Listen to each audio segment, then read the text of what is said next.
à tous, on se retrouve aujourd'hui pour une nouvelle vidéo qui va concerner encore le Peugeot 103. Alors aujourd'hui, qu'on soit clair, ce sera une vidéo d'état des lieux du projet et surtout de présentation du projet, un peu vous montrer et vous expliquer tout ce que je veux faire. Donc la 103, j'ai eu le temps de la nettoyer, de la retourner dans tous les sens et pour savoir clairement où on allait. Alors il y a une chose qui est sûre déjà, c'est que la base, finalement, elle est un peu dégueulasse. Je vous avais dit sur la précédente vidéo qu'il y avait une couche d'après, que le précédent propriétaire avait mis une couche d'après. Ce que j'ai fait, c'est que j'ai nettoyé cette couche parce qu'il y avait des grosses traces de coulure un peu partout. Je vais vous mettre les images vite fait. Il y avait des traces de coulure, donc c'était vraiment sale. L'idée, c'était de tout reprendre. Et finalement, en nettoyant à l'acétone, je me suis rendu compte que la couche qui était en dessous, c'était vraiment encore plus dégueulasse. C'est-à-dire que la peinture d'origine, elle est bouffée. Il y a des rayures à droite, à gauche, hein, des traces un peu sur les différents endroits du cadre. Donc le constat, il est clair, c'est qu'on a une base qui est quand même en assez mauvais état. Il y a aussi donc le PET que je vous avais montré, hein, sur le réservoir, on le voit encore plus. Donc il ressort vraiment beaucoup. Donc il va falloir traiter ça rapidement. Autre point, c'est que l'après cachait également un petit PET un peu plus bas sur le réservoir. Donc c'est un PET qui n'est pas énorme, mais bon, pareil, il va falloir s'atteler à réparer ça. Autre point également, c'était le réservoir. Le réservoir, j'avais pas eu le temps de le regarder sous toutes ses coutures. J'avais regardé vite fait quand j'avais récupéré le cadre. Et le problème, c'est que sur ce réservoir, il y a aussi du travail à faire. Déjà, l'entrée du réservoir, elle est pas mal rouillée. Et dans le réservoir en lui-même, c'est pareil, c'est pas en super état. Donc on ne peut pas parler non plus de rouille généralisée, mais il y a quand même du boulot à faire. Donc à partir de toutes ces constatations, le projet va se diviser en 4 étapes. Alors la première étape, ça va être, déjà je vais finir de nettoyer un peu cet après dégueulasse. Alors on ne peut pas en vouloir à l'ancien propriétaire, hein. L'idée c'est pas de le blâmer. Il avait prévu de faire un petit projet mobcross pour ses enfants, donc voilà, il s'en foutait un peu, je pense, qu'il y ait de la rouille ou quoi que ce soit. Et c'est normal, mais pour ce qui nous concerne, il faut vraiment qu'on ait une base saine, quelque chose de propre, et repartir pour longtemps. Donc du coup, l'idée, ça va être de faire un sablage carrément. Sablage, qu'est-ce que c'est? Au lieu de poncer avec du papier à poncer où les grains sont sur le papier de verre, là, on envoie les grains directement sur le cadre par de l'air comprimé. Donc autrement dit, on a un pistolet qu'on va appeler une sableuse, qui fonctionne avec un compresseur, et dans la sableuse, on a un réservoir pour mettre le sable. Donc les avantages de ce travail, c'est que déjà ça fait quelque chose de beaucoup plus homogène. Ensuite, ça nous permet d'aller dans des endroits avec lesquels on ne pourrait pas aller avec le papier de verre. Troisièmement, ça va nous permettre d'aller plus vite. Le papier de verre, c'est bien beau, mais bon, on y passe énormément de temps. Et même une ponceuse, ça servirait pas à grand chose, puisqu'on va poncer les 2-3 gros bouts du cadre et après ce sera tout à la main. Donc là vraiment, l'idée de sabler, c'est d'avoir quelque chose de propre, régulier et dans un temps assez rapide. Donc les jantes vont également être sablées, hein, parce que les jantes, finalement, je pense que je vais les garder, 16 pouces ou pas, c'est pas grave. Elles sont quand même dans un état qui reste, hormis la crasse, qui est assez bon. Une fois qu'on a fait le sablage, l'autre étape, ça va être le masticage. Alors le masticage, qu'est-ce que c'est? Tout simplement, c'est de la pâte qu'on va venir coller sur les impacts à droite, à gauche, pour pouvoir rattraper un peu les formes du cadre. Ensuite, une fois qu'on a fait tout ça, on passe directement à notre étape 2. Alors l'étape 2, qu'est-ce que c'est? Ça va être tout bêtement l'apprêtage du cadre, la peinture et le vernis. L'après, c'est tout simplement, pour ceux qui ne sauraient pas, c'est une sous-couche qu'on vient mettre entre le cadre et la peinture. L'après ici va être d'autant plus important que le cadre aura été mis à nu. Donc on va devoir mettre un après spécial anti-rouille. Enfin, ce n'est pas une obligation, mais c'est quand même conseillé. Ensuite, après 2-3 couches d'après, on va faire un petit ponçage à l'eau, histoire de bien uniformiser le matériau. Et une fois que ça aura été fait, on passe directement à la peinture. La peinture, pareil, je ne sais pas, on verra 2-3 couches minimum.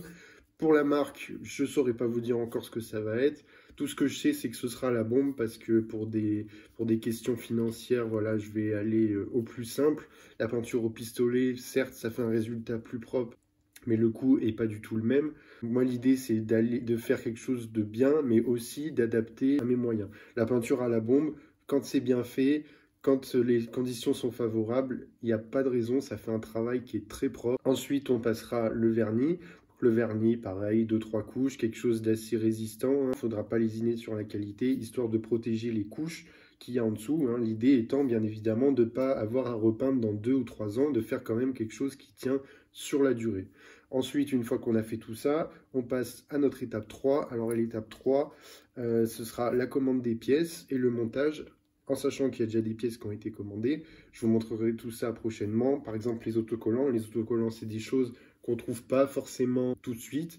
Donc là, j'ai trouvé les autocollants qu'il me fallait au moment où je regardais. Je les ai commandés tout de suite, comme ça, ils sont sous la main. Pour ce qui est du reste des pièces, je vous propose de passer avec moi sur l'ordi, comme ça, je vais pouvoir vous montrer en détail ce que je veux prendre. Donc du coup, on sera mieux pour vous montrer un peu ce que j'ai prévu d'acheter. Alors la première pièce, donc ça va être le bras oscillant. J'ai pas trouvé un meilleur endroit qu'ici. Donc là l'avantage c'est qu'on a quelque chose de neuf. Parce que sur le Bon Coin j'ai regardé mais malheureusement on trouve difficilement des bras oscillants en bon état. La plupart des bras qu'on va trouver il va falloir beaucoup de travail dessus. Et pour des prix en général qui sont entre 30 et 40 euros. L'avantage, c'est qu'on trouve un bras qui est neuf pour un prix qui reste relativement raisonnable, voire même très raisonnable, je trouve. Ensuite, pour le reste des pièces, donc ça va se passer sur la bécannerie. Alors, qu'on soit bien d'accord, là, je vous montre des pièces, mais avec un prix neuf. L'idée, c'est bien sûr de ne pas tout acheter neuf, parce que sinon, on va pas s'en sortir. On va essayer d'en trouver au maximum sur le Bon Coin. Tout ce qui est garde-boue, fourche, amortisseur, ça se trouve régulièrement sur le Bon Coin. Mais après, malheureusement, il y a quand même des pièces qu'il va falloir acheter neuves. Donc je parlais juste avant du bras oscillant. Autre exemple, c'est les carters latéraux. Les carters latéraux, on trouve difficilement ce qu'on veut, ou alors ils sont cassés, etc. Là, pour ici, donc 28,90, on part sur quelque chose de neuf ou en blanc. En blanc, pourquoi en blanc? Parce que tout simplement, ça ira avec la couleur claire de la mob. Ensuite, on a quoi? On a le garde-boue chromé, des amortisseurs, ensuite une béquille latérale. Béquille latérale, la centrale, c'est pour les fiottes. Ensuite, une fourche BR chromée. Alors, j'ai mis chromée, mais ce sera peut-être pas forcément ça. Ou alors chromée avec les fourreaux en noir. Je sais pas encore, on verra. En tout cas, le prix est sensiblement le même, autour d'une centaine d'euros. Faut savoir que sur le Bon Coin, ça se trouve régulièrement à 60-70 euros. Donc, pareil, on va essayer de trouver ça en occasion. En tout cas, en occasion, très bon état. Ensuite, un kit levier, un kit poignet. Pardon, donc là pour 25 euros, il n'y a rien à dire. On a les poignées, les leviers de frein, plus les leviers de starter et des compresseurs, un guidon Z-bar en hauteur 5 cm, une poulie. Alors une poulie, j'en avais déjà une, mais bon, le problème c'est qu'elle est en assez mauvais état. Des cale-pieds en caoutchouc. Ensuite, un rétroviseur chromé rond pour le look rétro. Le feu arrière, alors le feu arrière, j'ai mis celui-là, mais bon, ce sera pas le définitif. Ça, c'est surtout temporaire, vu le prix 4 euros, et histoire d'être en règle au début. Sur le phare à l'avant, donc ce sera un phare rond. Alors après, à déterminer, phare rond chromé, ou est-ce qu'il y aura le derrière qui sera noir, je sais pas encore. On verra ça au moment de la commande. Sur la selle, alors la selle. Pareil, j'avais la selle blanche, mais je vais pas la garder parce que ça ira pas avec le look que j'ai prévu de faire. Donc une petite selle noire à la place. Et ensuite, les élytres de réservoir, ça j'en ai pas vu partout. Ensuite, le porte-bagages, 14,50 en occasion, j'ai pas trouvé mieux. Et la barre de renfort, coudée, 30 euros. Voilà, donc il y a quand même au moins la moitié des pièces qui peut se trouver, je pense, assez facilement sur le Bon Coin. Ça permettra de diminuer cette addition très corsée. Et il y a autre chose, oui, que je voulais vous montrer, c'est les autocollants. Donc du coup, je partirai sur ça. Les autocollants, donc là j'ai trouvé ceux-là à 19,50, livraison gratuite. Donc ceux-là, ils ont déjà été commandés. Parce qu'on n'en voit pas forcément souvent des comme ceux-là. L'idée c'est vraiment de retrouver les autocollants d'origine. Donc vraiment on va essayer au maximum de trouver de la pièce d'occasion et surtout de revendre une partie des pièces qu'on a déjà. Tout ce qui est la selle, les pièces qui ne sont pas d'origine dessus. L'idée ça va être d'en revendre le plus possible pour compenser les frais qu'on va réaliser sur toute la partie cycle. En sachant que bien évidemment après il y aura la partie moteur derrière. Voilà, donc à nouveau devant vous. Alors l'idée est d'arriver à un résultat comme celui-ci, en sachant que là c'est un montage très grossier que j'ai fait vraiment avec les moyens du bord.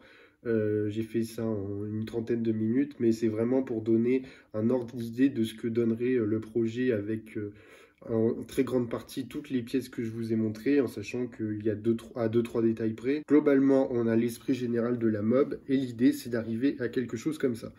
Une fois que toutes les pièces sont montées, on passe à notre étape 4. L'étape 4, qu'est-ce que c'est? C'est le moteur, parce qu'évidemment, une partie cycle ne sert à rien sans un moteur. Donc du coup, le moteur, je ne sais pas du tout sur quoi on va partir. Pour l'instant, je ne sais pas du tout si je vais conserver ou pas le moteur d'origine. On a quand même un moteur d'origine qui est assez faiblard, un moteur de transfert avec un embrayage simple, sans variateur. Donc est-ce qu'on va changer le bas moteur? Est-ce qu'on va changer le vilebrequin pour adapter un variateur dessus? Je ne sais pas du tout. C'est les grandes questions qui vont se poser dans les semaines à venir. Donc pour l'instant, on va se concentrer sur la partie cycle en sachant que ça va être attaqué très prochainement. Donc voilà pour la présentation générale un peu du projet et l'état des lieux. En tout cas, je vous remercie de suivre de près l'évolution de ce projet et puis je vous dis à très bientôt pour une nouvelle vidéo.